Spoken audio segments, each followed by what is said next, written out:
Do you guys all remember the 2008 Formula 1 season? I meant 2007, sorry. I might have only been in kindergarten, I might have barely been able to put a couple paragraphs together. But the world was cool, right? Everything was cool. There was no social media, it was fantastic. Formula 1 was cool. It wasn't the bitch fest that it is currently today. I don't know, it depends what he says. If he says he did nothing wrong, then I lose a lot of respect for that. It's not talent or, it's just luck. So I went into qualifying, I knew the car was... Thank you, Max. Let's watch our language going forward. And then I was like, fuck. But luckily, sorry, oh no. Oh no, I don't want to join Max. I was ahead the whole way through the corner. This guy is dangerous. I just have to avoid a crash. I end up in a wall in a minute. So Max, for info, you've been given a 10-second penalty for forcing Lando off track at turn 4. So head down. 10. It's quite impressive. Daffodils and dandelions. It's just like, hey, I'm gonna leave the door open for you, and you can take it. You can win the race. Doesn't bother me. Yay, we're all friends. Best friends forever and ever. All friends. That's what it is today, but back then it was fierce, it was loud, it was scary, aggressive. What Formula 1 actually was, there was overtakes left, right, and center. And it wasn't like here's the door, open, and you can take it. It was, you're not passing me, you got a wife and kids at home, you're too scared to do that, you're a bitch, you ain't doing shit. That's what it was, and that's, well, they were the days. Also in the 2008 season, McLaren lost the championship.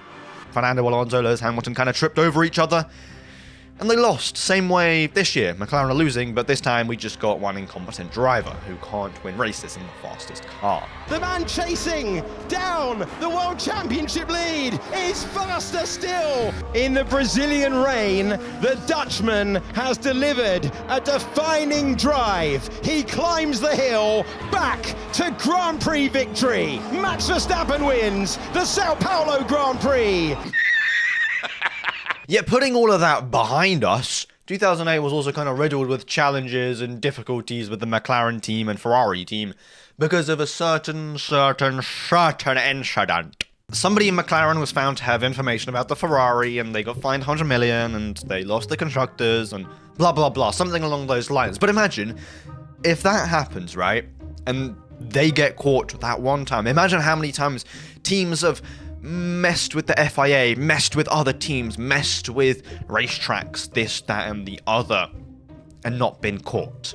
Just let that sink in. Yes. Yeah, I'm talking about bribes, lobbying, and pretty much the things that, say, the Colombo family used to do back in New York. Yeah. Stare outside the window, listen to the rain, the thunder, and think about it, because it's probably happened a lot.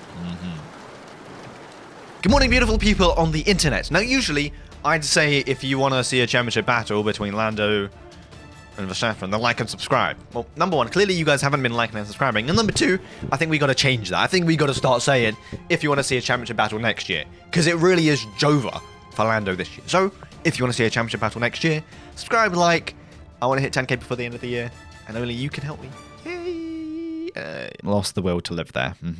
Anyway, this is what I'm going to say. Formula 1 is 100% rigged in one way or another. Whether it be small, whether it be large, whether it be big impact or small impact, there's no way that everybody just follows the rules and regulations all the fucking time. There's no way that happens. Publicly, we can see what they do with the cars, right? Sometimes they get it right. Max Verstappen wins for Max Verstappen. Max Verstappen. Max Verstappen. Max Verstappen. Max Verstappen. Max Verstappen. Max Verstappen. Sometimes they get it wrong. If they get it wrong, they get disqualified on occasion. What if sometimes they don't get disqualified? What if sometimes they just... nothing happens and they're running an illegal car? You see the big teams in Formula 1, Ferrari, Mercedes, Red Bull, McLaren, the teams with deep, deep pockets. We were meant to enter the cost cap seasons where everybody was close and everybody could be fighting for the championship. Now, agreed, everybody is closer, but there is still a one definite winner. There's still the upper and lower fields of the table, right? And it's the top teams with, well, obviously it's the most expensive teams who are at the top, right? Now, you could say that's because they have the best mechanics, the best aerodynamicists, they have Adrian Newey, they have the best this, that, and the other in the team, the best wind tunnels, the best development, the best so on and so forth. But, cool, they might have all of that. But what if in the races, off track, they're the other they play different games to what we actually see. They play games with other teams, they play games with the FIA, with the racing directors, the actual Formula 1 owners, to bend the rules kind of their way. I wouldn't be surprised, because if they do it in politics, if they do it with the entire world looking at them, if they do it in other sports, if they do it everywhere, if they've done it in the past, then what's stopping them from actually getting a real competitive advantage right now? And I think 2024 potentially might have shown that to everybody. Maybe, maybe not. I feel like everything this season has literally been against Max Verstappen, quite literally. Now, I'm not just saying that because, oh, I love Verstappen, blah, blah, blah. I don't. I really couldn't care less who wins. Genuinely, don't give two flying shits. Lando can win, cool, well done. Verstappen can win, well done. Ocon can win, well done. Doesn't affect my life whatsoever. I'm just saying this from like a bystander standpoint of, hey, let's actually think about what's been going on. Verstappen had the most dominant car at the start of the season. Cool, if the Red Bull mechanics actually flopped and Adrian Newey left and they actually lost performance and other teams developed and so on and so forth. Well done, good for them. Actually great for them, right? Well, it isn't. It's kind of bad because Verstappen hasn't won in ages, except for Brazil. In the Brazilian rain, the Dutchman has delivered a defining drive. He climbs the hill back to Grand Prix victory. But if you're telling me that everything that's been going on during the season to Verstappen, the FIA incidents where he swore in the press conference and he got ridiculed by everybody. I went into qualifying, I knew the car was Thank you, Max. Let's watch our language going forward. The media was slandering him. Sky F1, We should just give Max Verstappen the championship and just not bother with anything else, you know. I mean, sorry, that's just sulking. That's poor loser. Sorry. Sky F1, the fucking dumbass cunts were on his case. You had Damon Hill crying and bitching about everything. Gotta stop myself from crashing out. And then you had literally every single race go against Verstappen. The penalties against Verstappen were crazy. The penalties, it was all a big ass shit show. The entire season, it just really felt like it was Verstappen against the world. You go to Brazil, and how are you telling me that the red flag gets deployed 40 seconds after the actual crash? I think even Verstappen in his helmet and GP and everybody in that Red Bull garage knew that, hold on, it is against us. No, it really is. To let the laps finish. Some people finish the laps, but at that point they realised the car was in a dangerous position. Honestly, I let it go. It's so stupid anyway to talk about. It's ridiculous. I find it unbelievable. I mean, the car goes into the wall, broken, it's clearly destroyed, but they wait 30-40 seconds so everyone else can just complete their lap times. And of course the ones behind cannot even do a lap. I can't get my head around it. How that is possible to just let it go for 30 seconds, 40 seconds. And that of course ruined qualifying. We are already limited with the pits because we're on the back, so when you do the restart time, you have to wait until you go out, so we are always in the back. But then it really blows my mind. That's not just like an accident, because the next red flag was deployed like a couple seconds after the actual crash. Because of that, he starts P17. Lando starts P1 again, of course. Wow, of course he does. But then he fumbles the win. And Verstappen, I feel like on-track performances, he's too big to rig. You can't rig his performances. Now, what I'm trying to maybe potentially say is that, who knows, maybe McLaren are tipping off Sky. Maybe they're tipping off the news and to put Verstappen in the media, blah, blah, blah. Maybe they're tipping off F1. They're maybe the FIA. McLaren is a huge company who has the money to do such things. Or maybe, yeah, just theories, right? Surely this doesn't happen. Surely. And if they want Lando to win that badly, if they want to win the Constructors that badly, they'll go to fucking extreme lengths to do it. If they've done it in the past, then who knows, right? And that was one guy who got caught in 2008. Probably many other people knew what was going on and they were in on the whatever they were doing. We might all be standing here and saying it's all about the what happens on track, right? McLaren win the Constructors. It's like a Netflix show to all of us at the end of the day. Verstappen wins. Oh no, Verstappen starts losing. Lando Norris starts winning. Oh no, Lando Norris starts losing. Verstappen wins again. And oh my god, grand finale.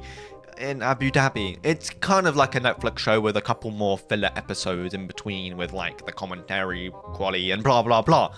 But it's a bigger picture than that. These companies are fighting for sales IRL. They're fighting for everything. If McLaren can win this season, I guarantee their sales are going to skyrocket through the roof. Red Bull as well. The more they win championships, the more people are going to buy their drink. Can't lie, they're pretty good, and I started buying them because Verstappen started winning.